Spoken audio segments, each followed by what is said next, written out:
Hi everyone, welcome back to our channel. Today in this video, we are going to see how to fix Spectrum Guide remote not working with cable box, program and pair guide.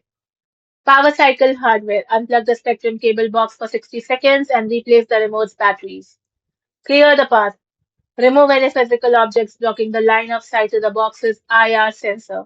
Pair the connection. Hold options and info for 5 seconds, then press 1 to link via RF. Fix 1. Initial hardware troubleshooting. First, clear obstructions. Ensure there are no physical objects blocking the IR sensor on the front of the cable box. Next is to power cycle the box. Unplug the power cable from the back of the Spectrum receiver. Wait for 60 seconds and plug it back in.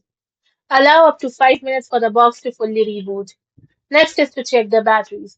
Replace the batteries with a fresh pair of AA or AAA batteries, ensuring they are facing the correct direction. Fix 2. How to pull the remote with the cable box. Turn on your TV and the Spectrum cable box, then press and hold the options and info buttons simultaneously for 5 seconds. The input button at the top of the remote will flash twice. Aim the remote directly at the cable box and press the 1 key. The input button will flash twice again to confirm the RF pairing is complete.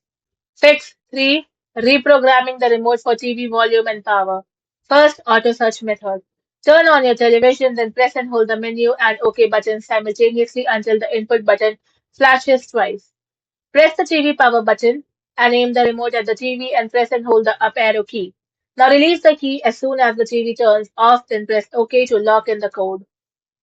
Second, manual code entry method. Locate the code lookup tool on the Spectrum website or the manual included with your remote to find the 3, 4, or 5-digit code for your TV brand. Press and hold menu and OK until the input button flashes twice. Now enter the specific brand code using the number pad. The input button will flash twice if accepted. Then test the volume and power buttons to confirm functionality. Thank you for watching, and for more such informative videos, do like, share and subscribe to our channel.